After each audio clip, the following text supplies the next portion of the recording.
So we had, I thought, an extremely interesting first session, and now we're about to begin the second session, which is dealing with, which we call then and now, and there are a then and now this afternoon and then tomorrow.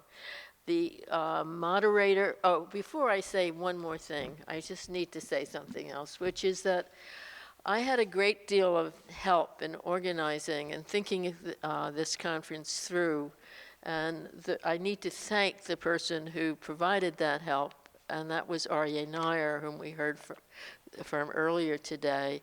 He was really generous in his help in advising me about how to put this conference together, and I just wanted to express my public thanks to him.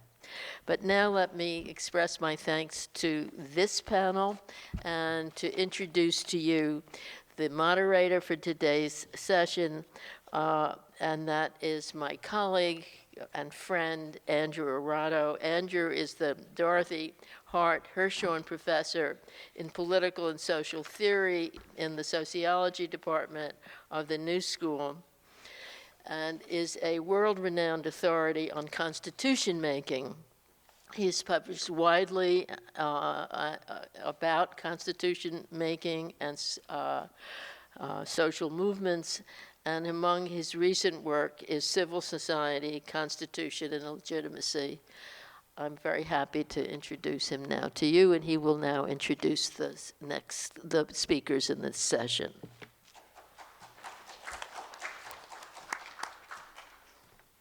Okay, thank you very much, Arian. I think the New School, as well as social research, and Arian Mack herself should be proud to have organized such an interesting, intellectually interesting session, which will continue through tomorrow. I think the only unfortunate thing is that so few of the students and faculty of the New School have an interest in the actual politics of the day, since they have not graced us, many of them, most of them, with their presence. Let me just say a couple of words about the topic and then introduce the panel. So, sanctions, divestment, boycotts exist. I think the philosophical question would be, the political philosophical question, what can make them legitimate? Today there has been a lot of discussion earlier on effectivity. I myself am a little skeptical about the effect and how it can be measured. For example, what is the causal role of boycott and sanction in some of the cases that have been discussed today? I'm still, even after the very excellent lectures, am unsure. But I think the question of legitimacy can be raised independently of effectivity, and it has the following content. Who has the right to introduce sanctions and boycotts? Empirically, I'll just take it out. Empirically, there are governments, private actors, even grassroots movements that push for sanctions and sometimes succeed in establishing them. But I think it's important to realize that sanctions, boycotts, if not acts of war, are fairly close to being acts of war. I mean, think about blockades, which are generally considered to be acts of war. The only difference between them and at least some sanctions regimes is the fact that military forces are actually used to enforce them.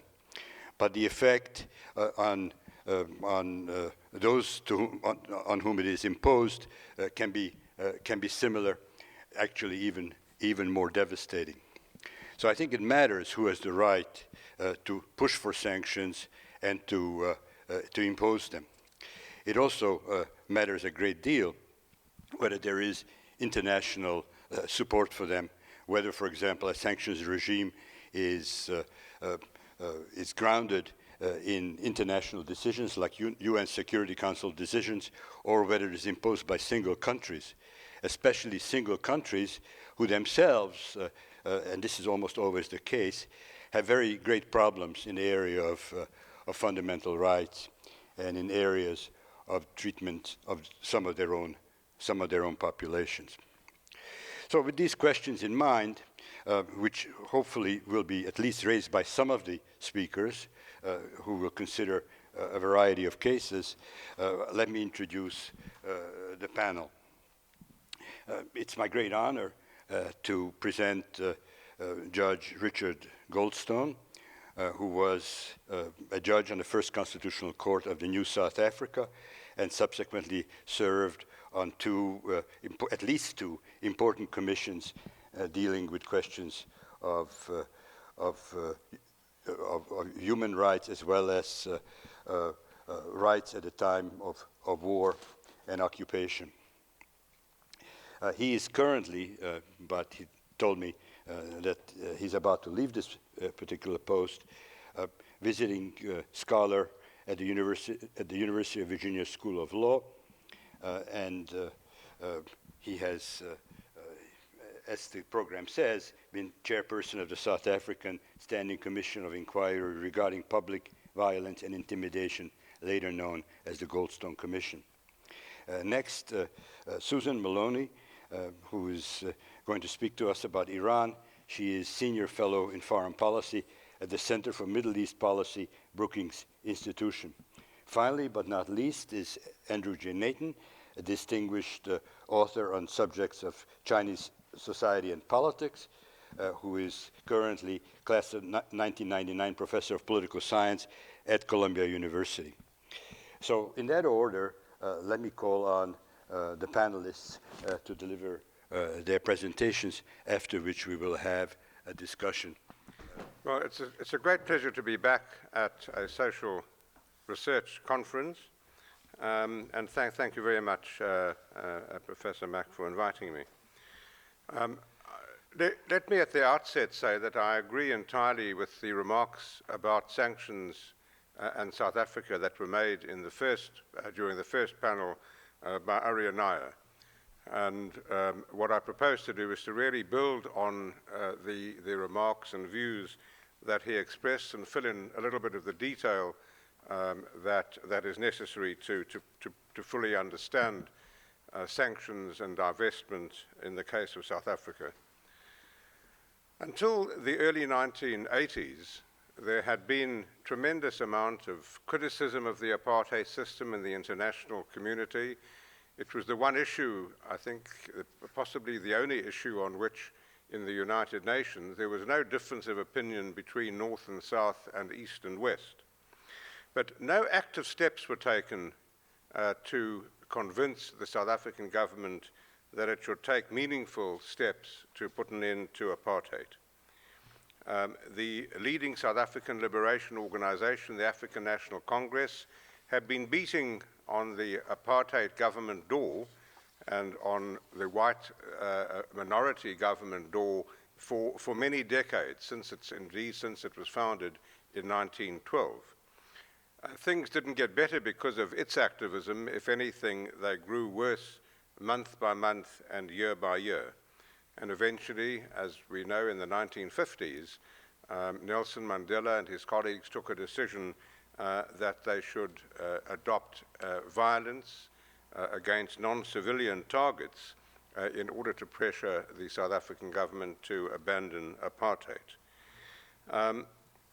The military and political support for the African National Congress, and in particular training for their cadres, came almost exclusively, possibly with the exception of the Palestine Liberation Organization, the friendship and training came from communist countries, the Soviet Union, Cuba, and China.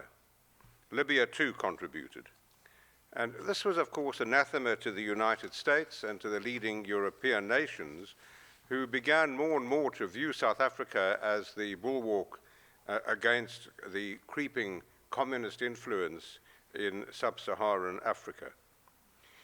In addition, South Africa was in possession of rare minerals of substantial industrial and strategic importance. The United States in the 1980s imported 90% of its chrome from South Africa, and in excess of 55% of its platinum. The only other significant producer of those minerals was, of course, the Soviet Union. South Africa also secured the sea route around the Cape of Good Hope, and in the 1950s and 1960s, that was of strategic importance as an access point both to West Africa and to the Indian subcontinent and Persian Gulf. As Ari and I mentioned, in the 1980s, public pressure against apartheid increased, particularly on university campuses in North America and some Western European countries. That activism was vocally supported by leaders of the freedom movements in South Africa and by South African leaders in exile. And as was pointed out by one of the members of the audience who put a question on South Africa, it was of cardinal importance that the cry for sanctions, support for sanctions, came from black leaders in South Africa and black leaders who were working in exile in other parts of Africa in particular. The pressure led to the promulgation, as Aria mentioned, of divestment legislation in the United States, mandating the withdrawal of public funds from corporations that were doing business in South Africa, and especially those complicit with the apartheid regime. In addition, there were the efforts of the Reverend Leon Sullivan, who put together what were known as the Sullivan Principles, which in effect pressured and in some cases forced leading American companies doing business in South Africa to adopt fair practices with regard to their black labor force. That was rather rejected by black leadership as being too little, too late, and what they were calling for was more active forms of divestment, forcing American companies to leave South Africa. The end of apartheid came suddenly in 1990, the beginning of 1990. It was really unexpected, and one anecdote that I'm reminded of when I was listening to Ari and I was towards the end of 1989, in September of 1989, I was in Washington, D.C. As a beneficiary of the International Visitor Program, and which was organized under the auspices of the United States Information Service, a part of State Department, inviting future leaders who were identified in about 120 countries to spend a period of time visiting the United States. And my program organizer in Washington said to me, "Have you arranged a courtesy call on your ambassador?" I was then a judge in our provincial Supreme Court, and I said, "No, nothing like that has occurred to me, because I'm not very comfortable visiting the South African embassy, particularly at the present time when it was being picketed by anti-apartheid activists." And I said, "I really have no desire either to see the ambassador or to appear in his embassy." And he said, "Well, it will cause the United States government some embarrassment if you don't make such a visit." This was, under that pressure, I made contact with the ambassador, and my wife Nadine and I were invited to a dinner in honor of the then newly appointed South African Minister of Finance, Baron du Plessis, who had by 3 votes lost the election to become President of South Africa after the resignation of President P.W. Botha.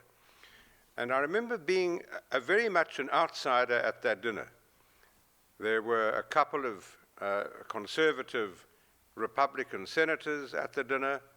There were 2 assistant secretaries of state, and they were very comfortable at the dinner table discussing their opposition to sanctions against South Africa and for pushing what was the Reagan policy of constructive engagement, which was regarded with a huge amount of opposition by black South African leaders. And that was within a few months short of the announcement of the unbanning of the African National Congress and the release of Nelson Mandela and his colleagues from prison. The Reagan administration, as Arianaya mentioned, opposed the use of sanctions, and they first vetoed a United Nations Security Council resolution calling for sanctions. In fact, at that very time, the United States administration extended a loan to South Africa of $1.1 billion, which in the 1980s was a huge amount of money. Then in 1983 came the establishment of a tricameral parliament in South Africa, separate houses of parliament for whites, Asians, and so-called colored people, nothing for the majority black South Africans. And that led to a great deal of civil disobedience and increased calls for sanctions. The end of constructive engagement came, as has been mentioned, with the Comprehensive Anti-Apartheid Act that was passed over the veto of President Reagan and imposed relevant sanctions, including bans on some South African imports. The Act called for the repeal of the state of emergency and key apartheid laws and imposed bans on new investments and bank loans from the United States. Increased calls for divestment and disinvestment led to important United States corporations leaving South Africa, and others were removed from important portfolios, including some leading endowment funds of US universities. The question which has to be weighed and has been referred to already is the extent to which sanctions against South Africa, divestment and disinvestment, were responsible for President de Klerk in February of 1990 effectively declaring an end to apartheid. They were, and again I agree with Arianaya, part of a mix of facts and circumstances and politics that worked together to end apartheid in South Africa. There was, as he mentioned, the Pariah Status, the universal opprobrium of the South African apartheid system. I remember so well the embarrassment of traveling in Europe or in North America with a South African passport. I never knew what approach I would be met with by the passport official, whether at London Heathrow or in Paris or at Kennedy Airport. And often it was a very unfriendly, unpleasant welcome that I received. And what made it more difficult was that I sympathized with the person extending a rude welcome to me because it was well deserved. But the beginning of the end of the apartheid system started earlier.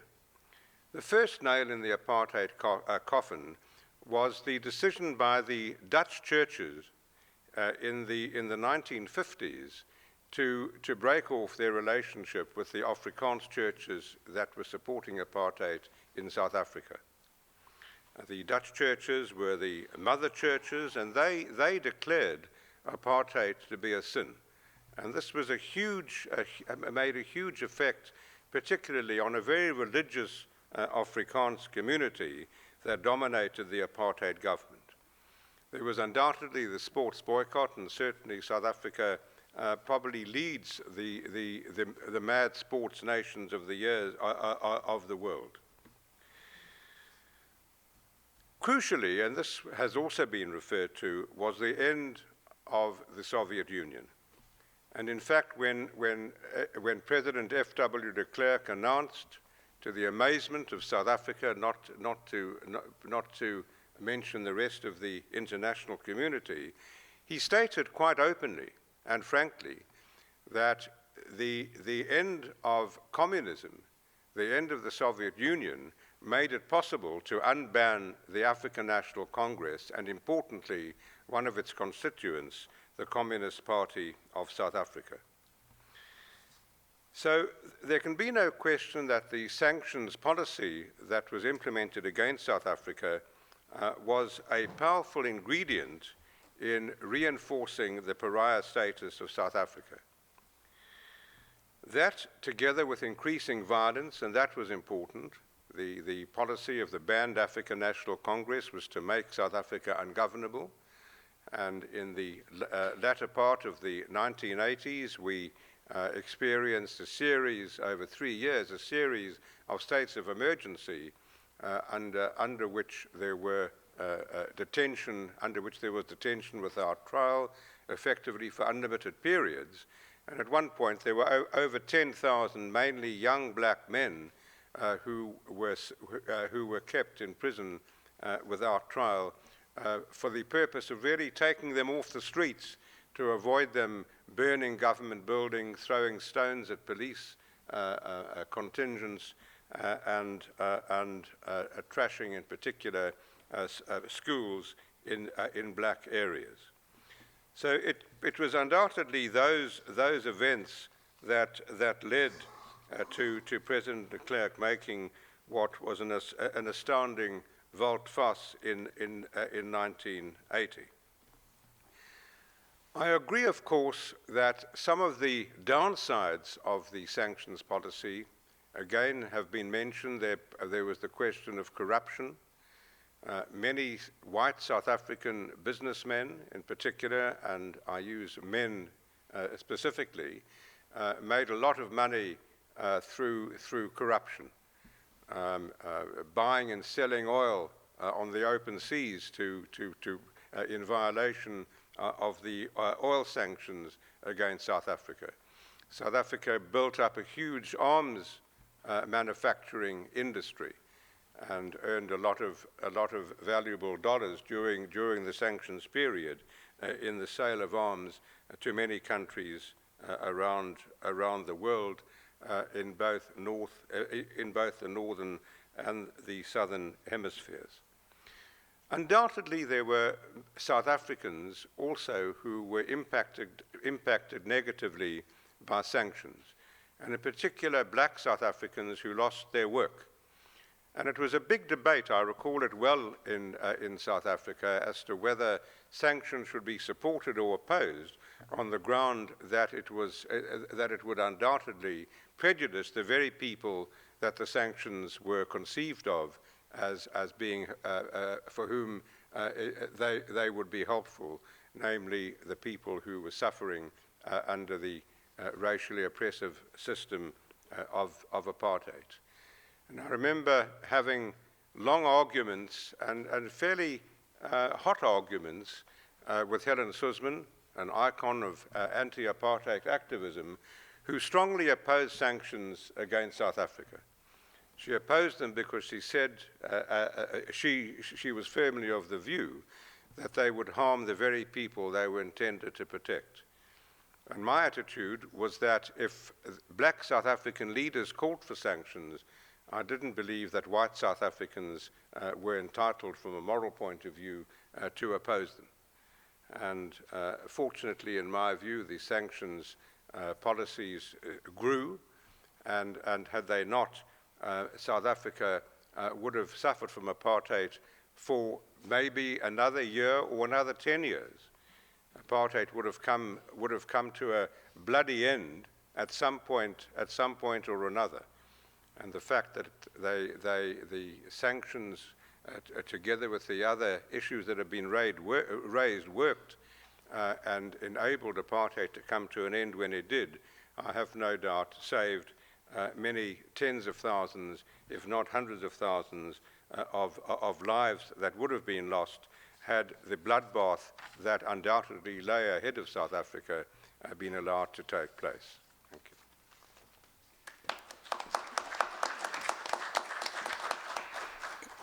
Thank you very much. Our next speaker is Suzanne Maloney.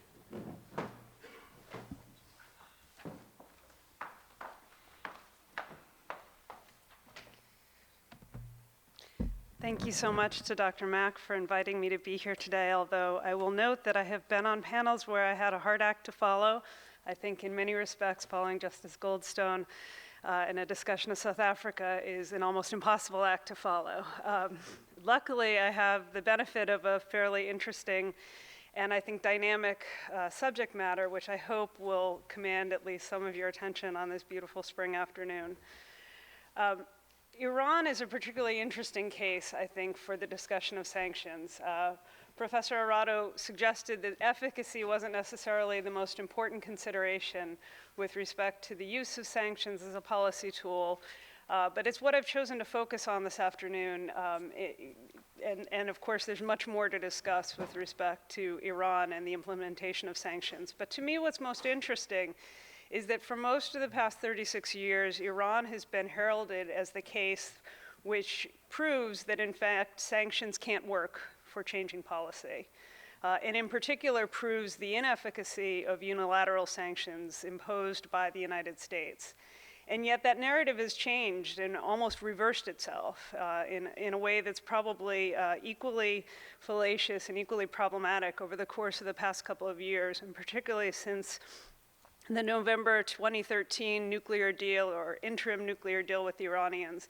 It's often been said by politicians throughout the P5+1 countries, the permanent 5 members of the UN Security Council plus Germany, that have been in negotiations with Iran on its nuclear issue, that it was sanctions that brought Iran to the table. The Iranians dispute that narrative with considerable force and on repeated occasions. They insist, of course, they had been at the table since the beginning of negotiations, which date back to 2003, and that in fact, throughout the period in which sanctions were intensified, their nuclear program expanded, and so the logic of sanctions is therefore disproven.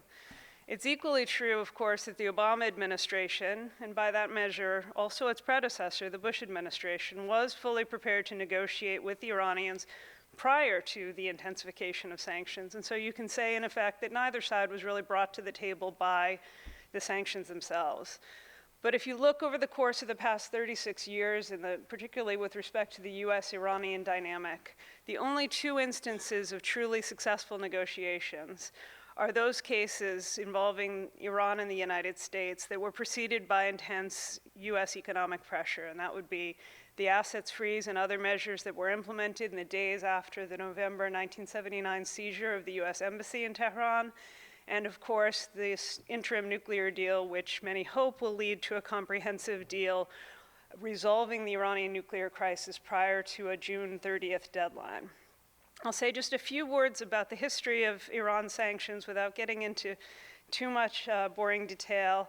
And then I'll move on to some of the factors that I think contributed to whatever success we can attribute to the Iranian sanctions in bringing about this interim diplomatic progress over the course of the past couple of years.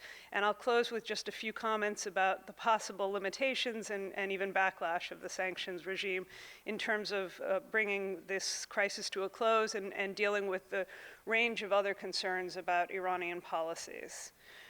The first US sanctions regime were levied against Iran just after, as I said, the seizure of the US Embassy. In the days following that episode in November 1979, a crisis committee was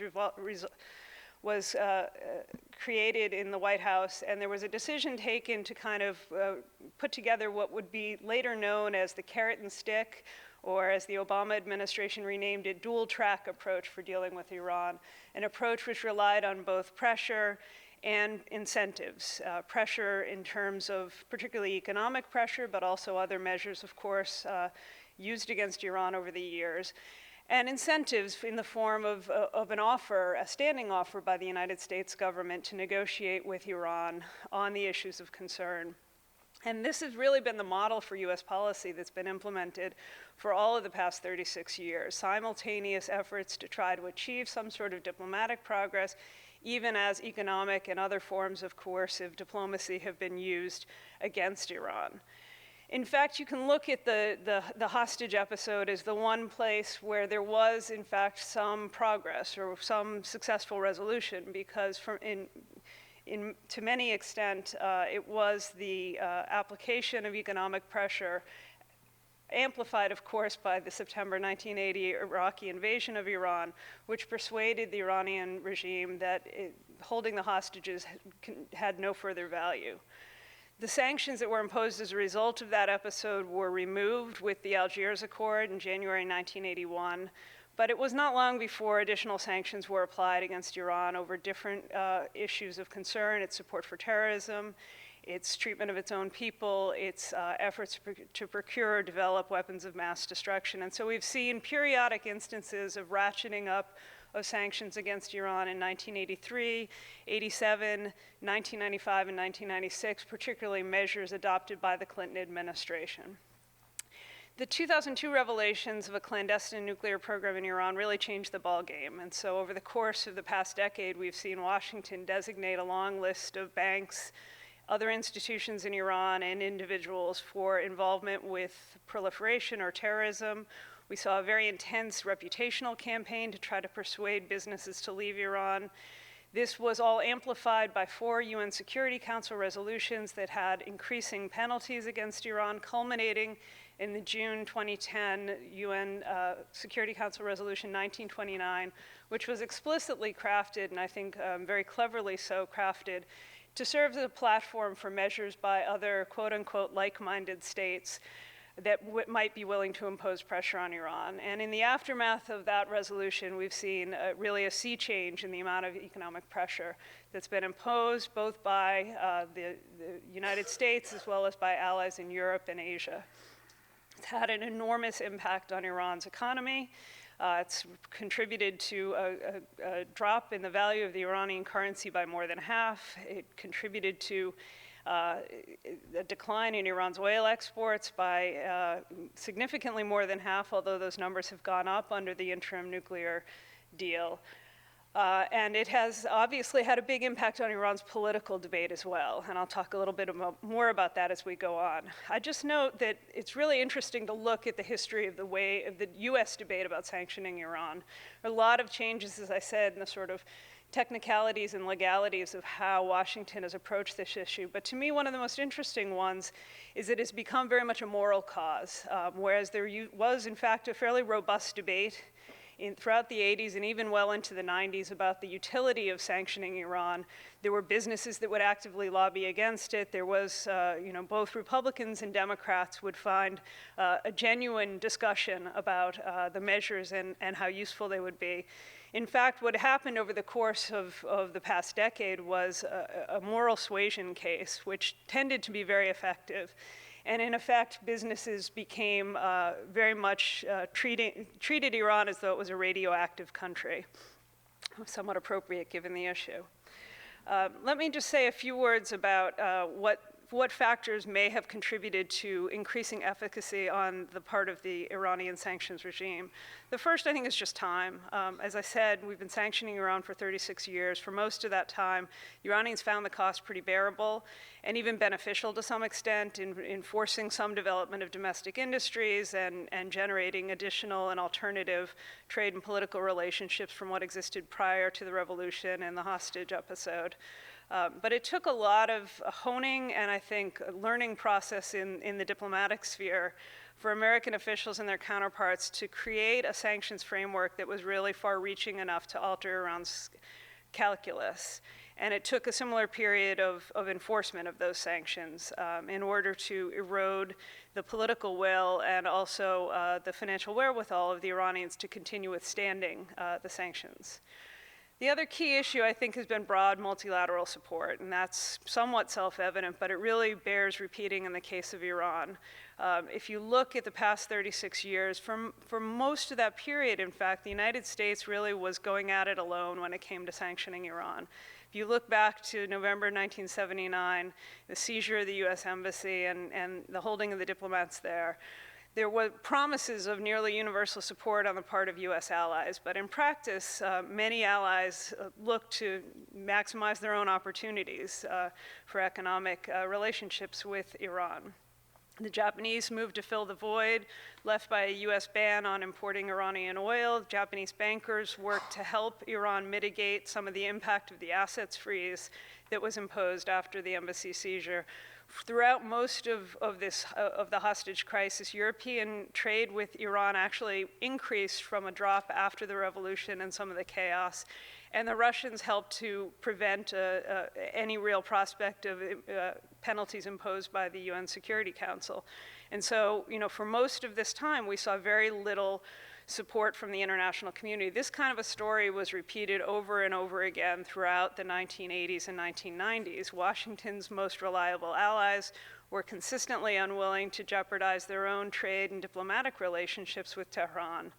And in fact, many of the times, if you look back and see the intensification of American sanctions, those measures were often intended to try to goad American allies, particularly in Europe, to take their own measures and to avoid the charges of hypocrisy that Washington, for example, was still importing Iranian oil, even as it was encouraging its allies around the world to curtail their own relationships.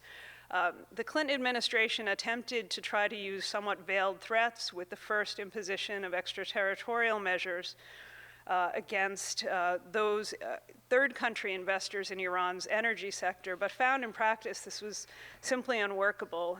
The opposition from Europe and other countries around the world was too powerful, and the Clinton administration and really the Bush administration in its wake both found themselves effectively forced to waive these penalties, and Iran continued to do business as usual with the rest of the world, and it was really the U.S. that was isolating itself throughout most of this 30-year period of sanctions. It changed very much in 2006 with the referral of the Iranian nuclear issue to the UN Security Council. That very much changed the equation and, as I said, created a series of resolutions which culminated in this one that was crafted to help other countries impose pressure on Iran. But what we saw, I think, and what we've seen from the Iranian experience is that multilateralism in sanctioning tends to kind of create a virtuous circle. The more pressure there was from the United Nations, it became easier to persuade the European Union and then individual European countries and other states, South Korea, Norway, around the world to pressure Tehran. It also became easier to persuade some of Iran's neighbors, many of whom have deep concerns about Iranian policy, but often were loath to put their money where their mouths were, to begin implementing and enforcing some of the penalties on Iran. And of course, the more measures there were, the more redundancy and interlocking power there was to the measures. It made the sanctions regime that much more powerful, and it helped for the first time, I think, create the sense among the Iranian leadership that Iran was in danger of becoming something of a pariah state. That may be sort of standard issue rhetoric in Washington, but in fact, it's certainly not the way Iran felt itself to be in the world. It's not the way Iranian leaders wanted to be perceived. It's not the way the Iranian people wanted their country to be perceived. And so, the multilateral aspect, I think, has been quite powerful, and we've heard President Rouhani and others talk quite a bit about that. The referral to the UN Security Council is the most dangerous and destabilizing result of President Ahmadinejad's policies. I think a third aspect of the success, such as it is, of Iran sanctions was the targeting, and then really that came down to some fortuitous changes in the global energy market. There was a time in which the idea of driving Iranian crude out of global energy markets seemed totally inconceivable because of the likely impact it would have on the global economy and, of course, on the price that U.S. and European consumers pay at the pump. And I think this was a sort of condition that Iranian leaders in particular relied upon. They've talked quite a bit about the fact that sanctions hurt you more than they hurt us. And so I think they undervalued the prospect that there might be the possibility of, in fact, imposing measures that would directly target the energy sector. But as a result of changes, and particularly the increase in North American production, hydraulic fracturing, other kind of technological advances that produce much greater supplies of crude and unconventional gas in the markets, and made access to previously unavailable petroleum reserves suddenly marketable. This really created the ability to go after very specifically the sale of Iranian crude and other aspects of Iran's oil trade, whether it was insurance, transportation, and other measures as well. So this has really been incredibly powerful. As I said, Iran's oil exports dropped from about 2.4 million barrels a day in 2011 all the way down to just under 1 million barrels a day just before the signing of the interim accord. They've bumped back up, but it has had an enormous impact, and as I said, has cost the Iranians quite a bit. Another aspect of the success of the Iran sanctions has been the amplification of the reach. And that has been really a kind of shift in the global approach to sanctions in the aftermath of September 11th. Some of the authorities that were signed, both by President Bush and, of course, those contained in legislation passed by the Congress in the aftermath of September 11th, gave the U.S. government much more far-reaching power to try to prevent terrorist financing. Over time, some of those measures were applied to Iranian banks, institutions, and individuals. They were also modeled to create similar authorities to try to prevent non-proliferation. And so this created a sort of cascade of blacklisting of the Iranian economy and particularly of its financial institutions, which has led to a situation in which Iran now simply can't do business as usual with the rest of the world. It's a very, very powerful tool. It's one that I think bears much further study in terms of the implications, as Dr. Dresner said earlier, for future use and for the viability of the global economy and the U.S. role in it. But it has proven very, very successful with respect to Iran. The U.S. has been able to force much of the rest of the world to choose between doing business in Iran and having any sort of financial contact with the U.S. economy. And obviously, for much of the world, that simply isn't a choice at all. It meant that, as opposed to the Clinton-era extraterritorial measures, instead of pushback, the rest of the world pretty much went along with these measures without too much complaint. There wasn't threat of a trade war. There wasn't active opposition either in financial institutions or in global diplomatic forums. And in fact, these measures have become very much routinized in the international financial system. And when I speak at the end about some of the difficulties in desanctioning and using sanctions as incentives, that will be one of the potential issues. Finally, one of the other final measures that I think really contributed to the success of Iran's sanctions is really the Iranian political system itself and the kind of uniquely competitive nature of Iran's politics. It's why that you have a very different sort of reaction, I think, than you'd have in Saddam Hussein's Iraq or in a number of other much more totalitarian states. Iran had always denied the significance of sanctions, had always, of course, praised them as useful for its own independence and self-determination. But it became clear over time that there was a real debate within the system over the impact and the implications of these measures. And this is partly because Iran has this really fractious domestic politics, and one in which the issue of the economy had always been front and center. In fact, for most of the past 36 years, the most contentious issues within the Iranian political system have been very much about the economy. And over time, what has happened is the advocates of Islamic socialism, of a much more state-centric system, have either reformed their views or have been disempowered by those who support capitalism, who support a much more integrated Iran, not an autarkic revolutionary economy, which was what was initially modeled after the revolution. President Rouhani, the former president Hashemi Rafsanjani, they're all sort of emblematic of this very pragmatic view of the use of state power, the importance of the economy to national sovereignty and to international influence. And I think they've really sort of won the day within the Iranian political system, at least for the moment. And that, in effect, meant that they were prepared to acknowledge and try to remedy the impact of sanctions. Just one other issue that I think plays into the Iran issue, or one other point that plays into the Iran issue, is just that there was a certain degree of luck. Were it not for the election of Mahmoud Ahmadinejad as president in 2005, I think that we would see a very different sort of international approach to Iran.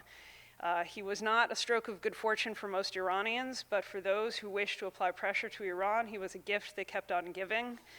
His tendency to indulge in apocalyptic rhetoric, his shameless anti-Semitism, his historical ignorance of the Holocaust, all of this combined to kind of create this unique sense of flagrancy about Iran and real concern, I think, genuinely felt around the world about the stability of the Iranian leadership. Adding fuel to the fire, of course, was his 2009 re-election victory, which was seen as illegitimate by at least those millions of Iranians who came to the streets in the aftermath to protest the repression and the fact that it played out on televisions around the world and through social media around the world, I think was crucial to bringing about the sort of European willingness for the first time since the revolution to jeopardize trade ties with Iran.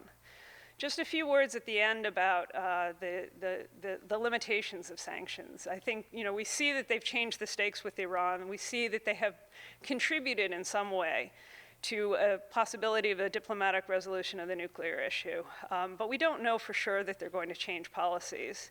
And I think Dr. Dresner mentioned the fact that we haven't come to a resolution yet. And if you listen to Iranian leaders, even if you listen to President Obama, who has been, I think, the most ardent advocate for and determined champion of a diplomatic resolution of the nuclear crisis, he puts the odds at less than 50-50, or at best 50-50. And so, it's not clear that sanctions have really brought about a shift in Iran's nuclear policy. If you watch the negotiations closely, what you'll see is that the Iranians have held fast to their determination to keep major aspects of the nuclear program. And in fact, they have, I think, in some respects, outwitted the international community in producing an outcome that is likely to be more favorable to their preferences than certainly what the initial offers from Washington and its allies would have resembled. It's too soon to declare victory, but even if we do manage to achieve a comprehensive deal, and there are signs lately with the Iranian delegation here in New York this week that in fact we might just do. I think it's true also that the complications of sanctions relief and removal may add to the difficulty of actually implementing any deal that may be signed. And that really is probably a conversation for another day, but what I think is clear is that sanctions are not necessarily instruments that are very conducive to negotiation. They're conducive to abject capitulation. They're conducive to wholesale policy change. They're not terribly easy to calibrate, particularly when you have an adversary that is not wholly revising its policies.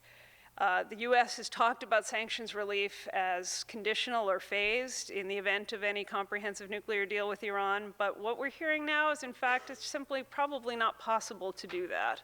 And in fact, there will be much more of a big bang of sanctions relief in the early phase of any nuclear deal. That will, of course, only inflame the political debate in Washington about the deal itself. I think what we've also seen over the years as the U.S. has tried to use sanctions to incentivize the Iranians to shift their policies, either domestically or foreign policy, is that there tends to be a sort of difference in the sense in which we value certain incentives. And so United States administrations have persistently offered spare parts for airplanes. This is a big issue for Iran, which has an aging fleet of aircraft, many of which come from the United States and can't be serviced by US manufacturers. They can't even get an instruction manual to fix their 36-year-old Boeing aircraft. In effect, the Iranians aren't terribly eager. They haven't proven terribly willing to bend their nuclear policy in hopes of getting those instruction manuals or a few spare parts for airplanes. And yet this is always the first thing that any US president takes out of the toolkit in hopes of persuading Iran to do something. The Bush administration also used the US veto over Iran's accession, or Iran's request to begin accession talks to the World Trade Organization, as another mechanism for trying to incentivize the Iranians. In fact, as soon as the US decided it would not use that veto, the Iranians failed to pursue that application to the World Trade Organization because it was still too domestically complicated and contentious for them to undertake the economic reforms that would be necessary to make that. So in effect, what we put on offer often doesn't seem as attractive to them. And the same is true from the Iranian perspective. The one real case of sanctions relief that was given to the Iranians came in March of 2000 when Secretary of State Madeleine Albright announced the rescission of sanctions on caviar carpets and pistachios. And that is something that was a huge offer. It was a huge, heavy lift for the Clinton administration at that time. It was meant to reward and encourage the political reform movement that had taken the presidency and then the parliament within Iran. And yet Iranians, when you speak to them, simply roll their eyes and scoff about the significance of that measure because it really didn't strike at what they saw as the heart of the U.S., the potential U.S.-Iranian economic relationship, despite the fact that these were its major non-oil exports at the time. And so, in effect, there was no reciprocity, there were no measures, it really led to very little traction in the diplomatic relationship at the time. Just very quickly, I think the other difficulties of dealing with sanctions relief in a way that incentivizes a country, as we've seen with Iran, is that they're awfully difficult to remove, as Dr. Dresner said in the first panel, and we're going to see that, I think, over the course of the next 6 months or a year, if and when we get an Iran deal, that there is already an intense, fierce political debate in Washington, because so many of the sanctions have either been imposed as a result of congressional legislation or initially originated with U.S. executive orders, ostensibly revocable by the president, but have been made redundant by subsequent legislation. And so at this point, we see very little prospect of real flexibility on the part of the United States in terms of removing sanctions. What the president is going to have to do is simply suspend or waive sanctions, which of course doesn't have the same impact on business planning and opportunities with respect to Iran. Finally, there's a problem of overcompliance. As Dr. Dresner said in the first panel, we've seen this really fierce enforcement of Iran sanctions, and as a result, it has been routinized within much of the financial community, and certainly well beyond that, about having any sort of contact with Iranian institutions or individuals.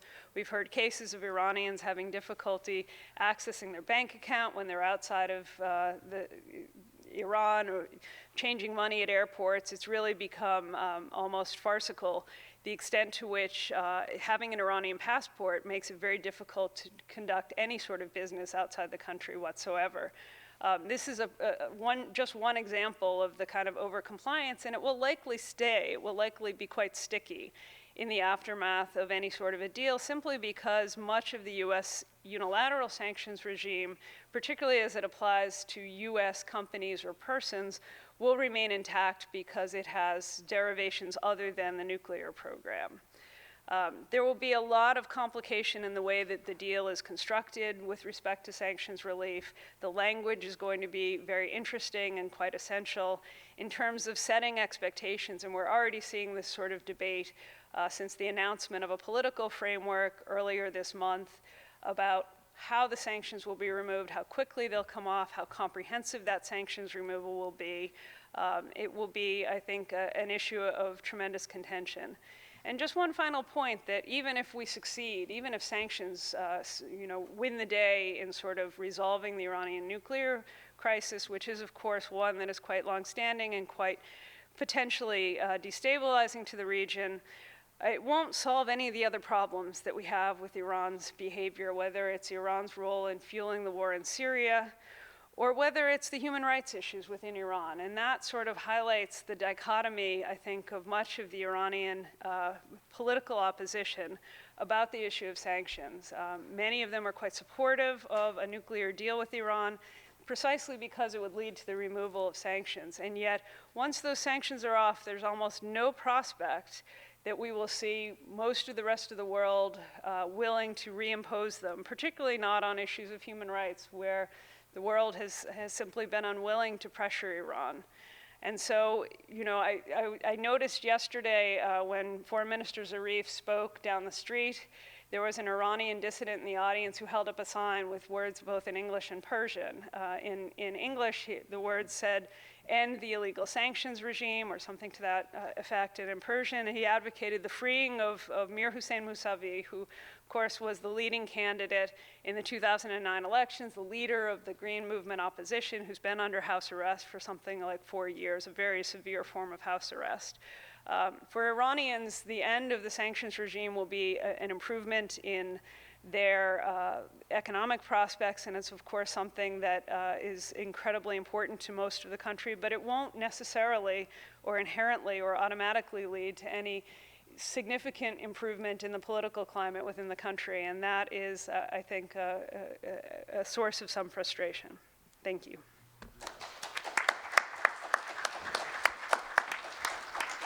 Andrew Nathan, please.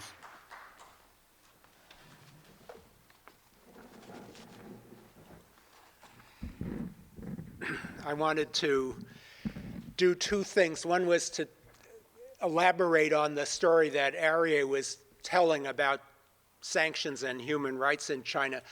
And then I wanted to talk a bit about the use of sanctions on China with respect to other issues than human rights and compare those and see what lessons we might learn from that. So after the crackdown in Tiananmen in 1989, the first thing, Arya told part of the story.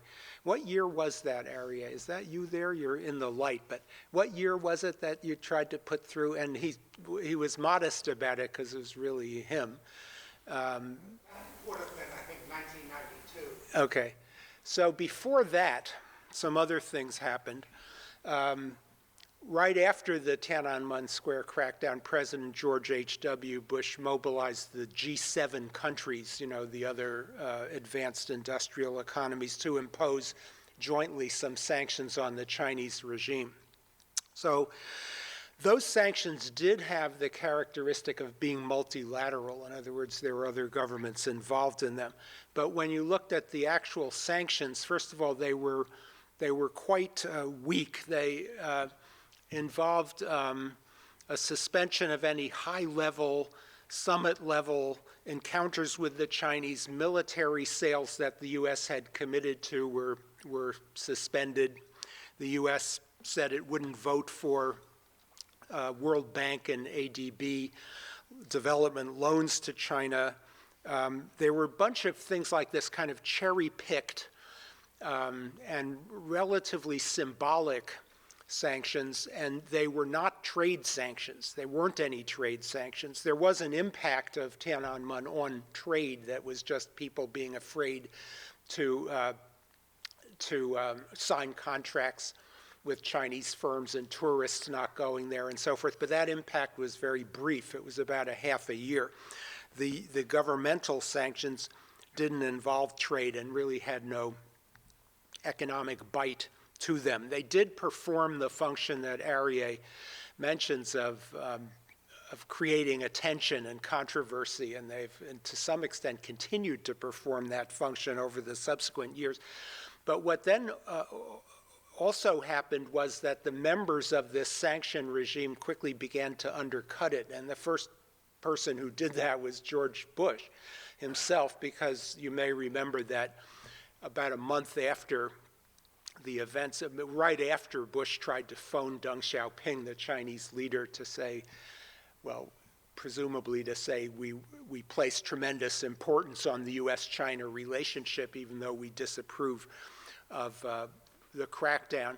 And he may even have wanted to say to Deng, I had to do these sanctions because the public demanded it, because there was a lot of outrage.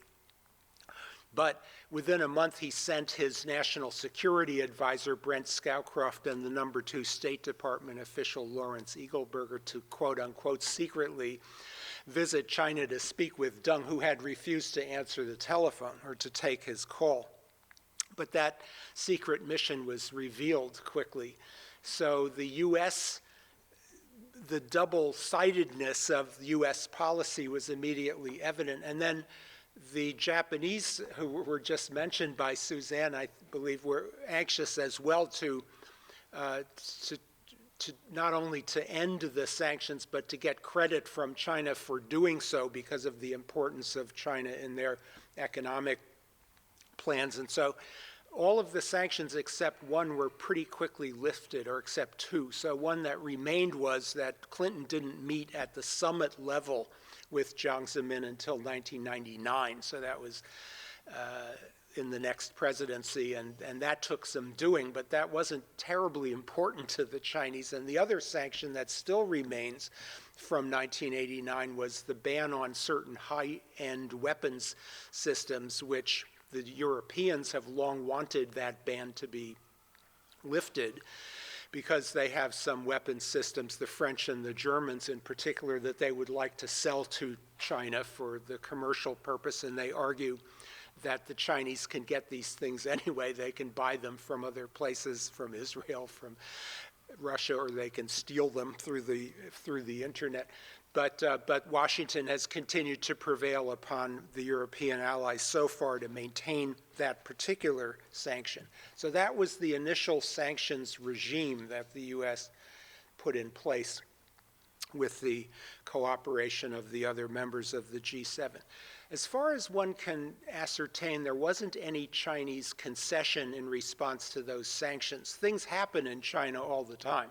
People get arrested, people get released, reforms are made in the system and all that, so it's hard to ascertain what the cause is of any particular change that takes place. But I would say, and the bottom line is that there weren't any changes made in response to the demands on the sanctions, and in particular with respect to the pro-democracy people who had been arrested, the Tiananmen criminals themselves, those who went into exile, those who were on the most wanted list, those who were arrested in China, those who were sentenced to death in China, and so forth.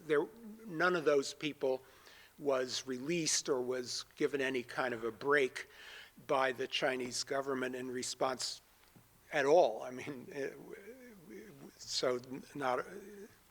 they didn't get a break.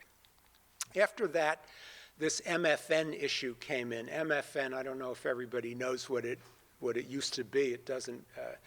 It was Most Favored Nation is what that stands for, and it means that a country that gets MFN trading privileges getting the same tariff rates that everybody else gets, the so-called Most Favored Nation. And as Arieh said, for China to have that MFN tariff privilege, it required the president to issue an annual waiver, deliver to Congress an annual waiver saying that China has met the provisions of the Jackson-Vanik Amendment, which had come to be interpreted as sort of human rights improvement. The administration delivered that assurance to the Congress in 1990 because it had already been done in '89. And then there was a movement in Congress to reject the presidential certification, which would have returned Chinese trade. So this is Arieh's point about sort of the big club that's not selective. It would have just removed all the favorable tariffs from all the Chinese products and put them back to, I don't know quite what, but to a different level of tariffs across the board. And that, as far as I remember, that proposal was discussed in Congress by Nancy Pelosi and others. That particular proposal never passed Congress, as far as I can remember, because of the damage that it would have done to so many economic interests in the United States that were involved in the China trade, either import or export, because certainly the Chinese would have retaliated had that done. But each had that been done. But each, and that discussion was held in the Congress in 1990, 91, 92. You had this other discussion, and again in 93. And each year, the Chinese would give a little bit away. For example, I remember in 93, they released Wei Jingsheng, who is kind of the guy at the top of the American list of political prisoners that the Americans present to the Chinese. Oh, that had to do with the Olympics. Well, okay, maybe. But they would release a few people or do a little something around the time of the MFN debate, but nothing structural. I remember we used to have this argument in the human rights movement, do these kind of drib-drab changes make for any structural change? And I think the consensus was that they didn't. But the Olympics is another good example of how a marquee human rights violation like Tiananmen continues to generate trouble for the regime. I can't link it directly to sanctions, but the the Chinese wanted to have the 2000 Olympics, and they were turned down for that, and that was in '93. And then they got the '08 Olympics by promising in 2000, I guess was the year in which the Olympic Committee made that decision, that the '08 Olympics would be accompanied by significant human rights improvements, which did not happen. Anyway, Congress had these debates, and after 93, I think, they quit having that debate. And the reason was it had become so transparent that this proposal was not going to pass the Congress because of the huge economic interests that were, so this is what happened in 93, and Aryeh alluded to this, is that President Clinton, who had run on a campaign, I mean, among other things, of being tougher on the butchers of Beijing, came to office and said, okay, I'm certifying you for 93 for most favored nation, but I won't certify you again unless you do 8 things. I think there were 8 of them. Respect the culture of Tibet. Stop blocking American radio broadcasts. Release prisoners. Make progress on, and that was a funny phrase, the provisions of the Universal Declaration of Human Rights. And Clinton had this big agenda that the Chinese had to do by 1 year later if he was going to certify them in 1994. And so they just sat there. Everything that he asked for is exactly what they didn't do. They would do any other thing maybe. But the 8 things that Clinton asked for, they would not move an inch.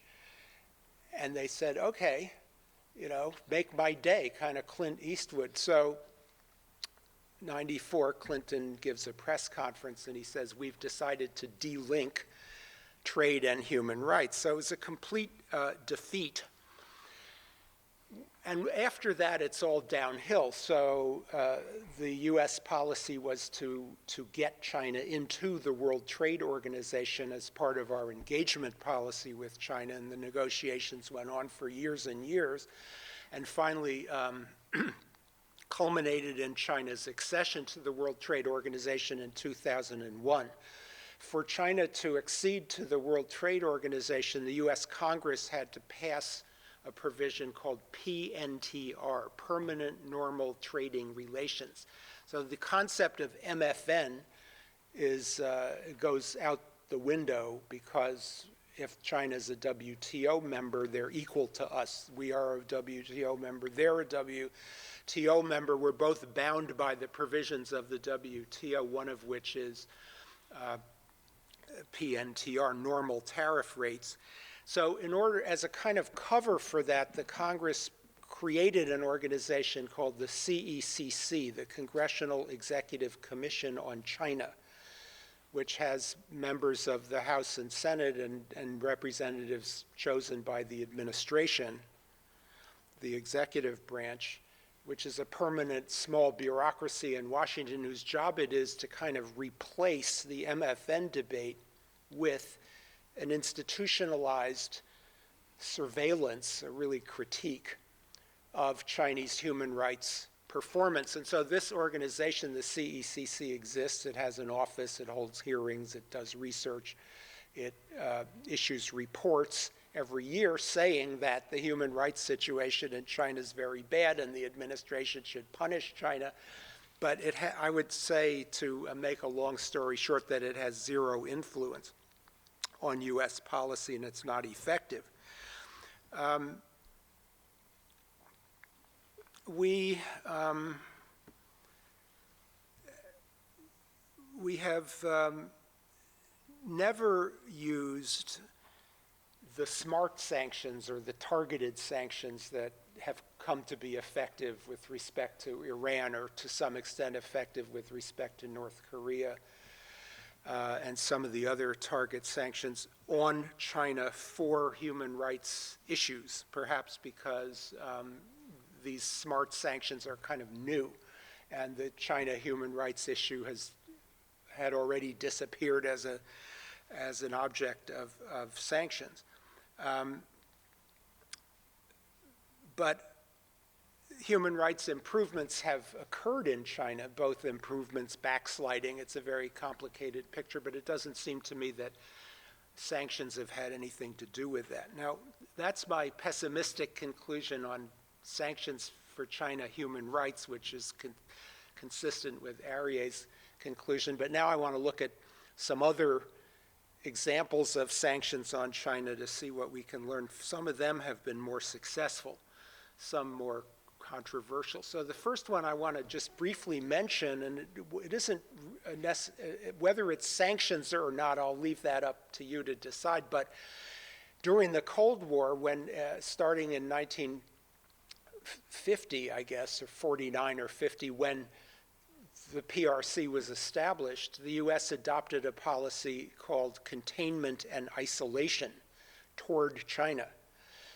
And it was a policy of not recognizing the communist regime in Beijing, not allowing any trade, not allowing any tourism, not allowing any investment. You couldn't even buy something in Hong Kong that had been manufactured in China unless you had something called a certificate of origin that proved that it was more than 50 years old, that it was an antique. So then it wasn't a commie product. And this sanctions regime on China, though didn't carry the name of sanctions regime, was cooperated in by most of our allies. Mostly the Japanese had a little bit of trade with China. The British, because they were the colonial power in Hong Kong, established diplomatic ties with China. But by and large, China's trade with the West was very constrained, trade and investment with the West. The purpose of this was not human rights. We didn't have a human rights policy on China. That concept didn't exist at that time. It was a strategic concept to weaken the communist regime and to drive a wedge between the Chinese communist regime and the Soviet communist regime. Now, the effects of this thing are very debatable. It's really complicated. It did succeed in deepening the economic isolation of China, but since that was before the age of globalization, I'm not sure how much economic trade and investment China would have had anyway with the Western world, and it may have had effects that are not good. It may have sort of contributed to the development of Maoism, of the Cultural Revolution, and things like that. So there's a lot to debate there, but I just wanted to bring your attention to the fact that that happened in history and did contribute to China's isolation. Another thing that's where there have been sanctions on China has been around issues connected to trade. And this has been going on really since the 70s, and it's been connected with all kinds of trade issues, intellectual property rights, pirating issues of the Chinese dumping of products where they allegedly sell products like solar panels is a recent case of this, where they sell products at a below cost rate to kill the foreign competition in a certain market, and then they will own that market. All kinds of market access issues, that the U.S. has claimed that the Chinese have abused licensing and abused various requirements in order to interfere with the so-called level playing field of Western competition within the Chinese market. So there's a constant story that you don't want to hear. I don't have time to tell, and you don't want me to tell, about conflicts between the U.S., especially the U.S. So these were issues touching on all of the advanced economies trying to trade in China, but the Europeans and the Japanese pretty much let the U.S. carry the ball, and the U.S. would negotiate. It would threaten sanctions. The Congress passed laws that said that that the Treasury Department would have to investigate, and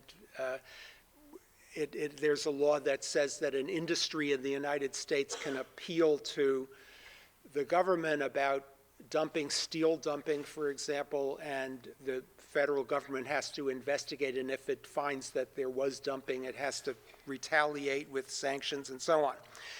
So this has gone on constantly until the WTO of 2001. So it went on from the 70s up until 2001. And the bottom line of that is that the Chinese did move. They did make concessions when they assessed that the U.S.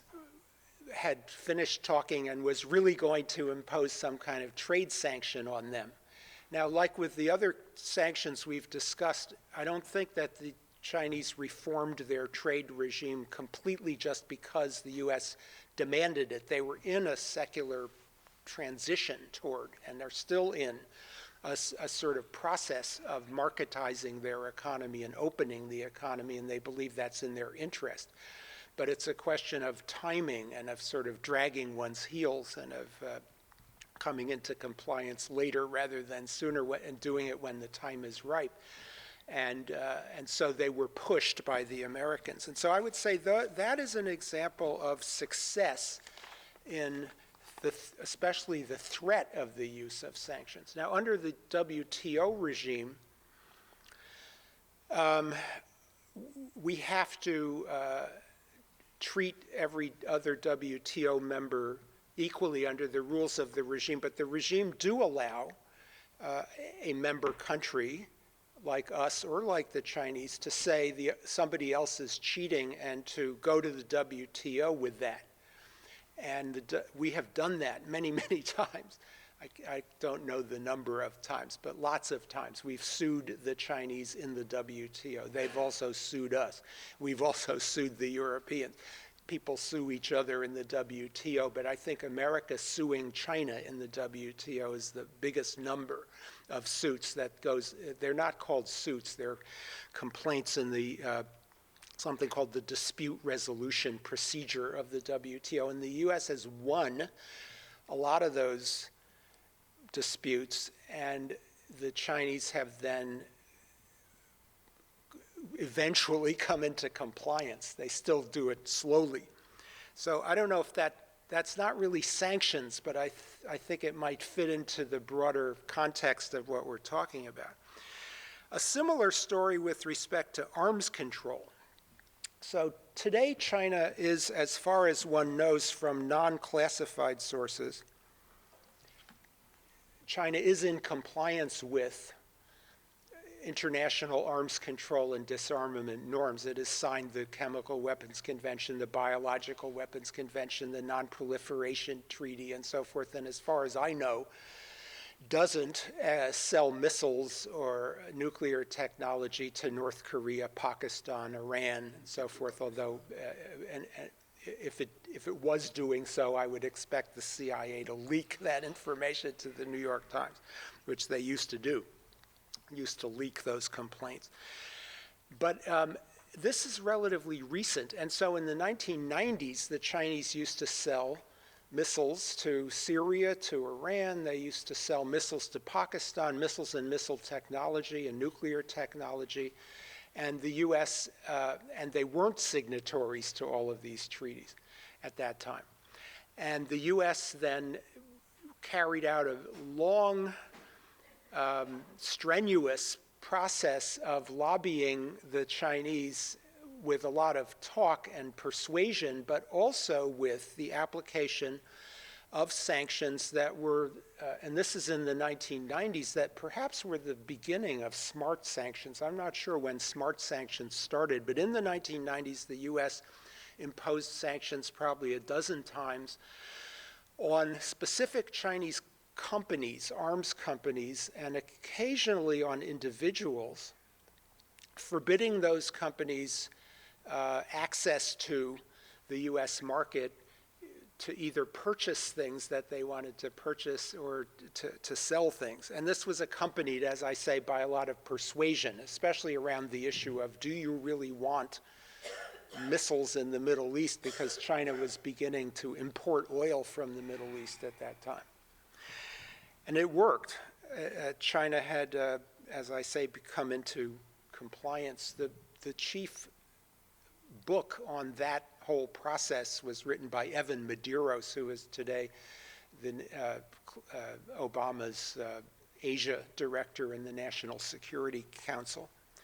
So to conclude, another thing about targeted sanctions that we might just want to remember is somebody mentioned in the first panel about the consumer movement. I forget who did that. There has been some success by labor rights organizations, in particular a small organization in New York called China Labor Watch, in embarrassing big brand names, especially Apple, with respect to labor conditions in the factories where Apple products are produced, which are not factories owned by Apple. They are factories owned by contractors who sell to Apple, and in particular one very large Taiwanese contractor where the labor conditions are deficient. And China Labor Watch has used the vulnerability of the brand name of Apple to make Apple move very slowly and imperfectly toward at least promising to enforce, if not actually enforcing, certain labor standards on its contractors. And then there are other brand names like Walmart, Disney, and so forth who've also moved in that direction. These are not sanctions in the framework of this conference, but they're a related measure which is targeted. Okay, lessons are pretty much the same lessons, I think, that have been drawn by others, but maybe the China case kind of underscores. Sanctions are no use if they're not serious. And so when George H.W. Bush really did not prioritize human rights, but and prioritize the strategic relationship, whether he was right or wrong about that, we could debate, but the Chinese could see that. But when the U.S. was really serious about market access and arms control, then it was much more effective. Obviously, sanctions are effective when there are more countries involved, and you're never going to get UN sanctions on China because it is a permanent 5 member, so that makes it weaker. Sanctions are more effective when there's an interest on the other side. So China has got constituencies that want to improve human rights in certain aspects. And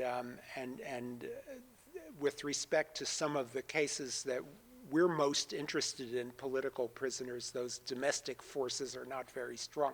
With respect to some other issues, or Tibet, the domestic forces are not very strong, but with respect to certain rule of law issues, certain market opening issues and so forth, there are strong domestic interests that can benefit from outside attention. And I think that smart sanctions, targeted sanctions, seem to be more promising. I wanted to finally say something about counter-sanctions, which Arieh mentioned. So he mentioned the Denmark case, the Norway case. Now, actually, you said the Norwegians are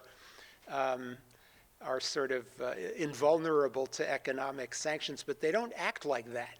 They actually are obsessed with getting out of the diplomatic freezer. They used to sell.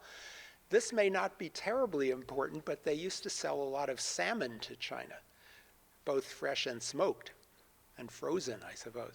And they care about that because there's a salmon industry, but more than that, they seem to care about the diplomatic isolation. And so I was there, and that was all they could talk about, was how do we get out of this? And I said, it's easy. You get out of it by apologizing and telling the Chinese that it was a mistake to give and admit that, the Nobel Peace Prize is not a government prize. It's a prize, and the Norwegian government said to the Chinese, we can't do anything about it. It's a private committee.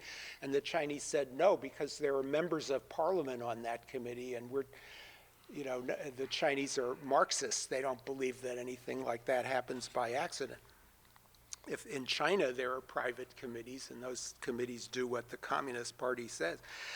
So the Norway case is a case. And then way back in 1996, when China and the U.S. were having friction around the then Taiwan issue, the Taiwan Strait crisis, the then premier of China, Li Peng, was visiting Europe, and he signed a contract for Airbus planes, which he may have been doing anyway, I don't know, but specifically stated, we're buying Airbus instead of Boeing. And because of the U.S.'s unfriendly policy in Taiwan. And then finally, I also want to throw on the table, so we remember it, that the Chinese also engage in smart sanctions. So they've smart sanctioned the New York Times, right, by denying visas to New York Times reporters that the Times wants to send, and by blocking the Times website. They've smart sanctioned, well, they scared Bloomberg by threatening the terminal business that Bloomberg has in China, so Bloomberg has yielded. They have punished the Wall Street Journal. And of course, they've punished some scholars, including myself. I'm an object of smart sanctions because they won't give a visa to me. But I'm not the only one. They use visas for journalists and academics. And so I think Arieh is right that we're entering the age when China will sanction others.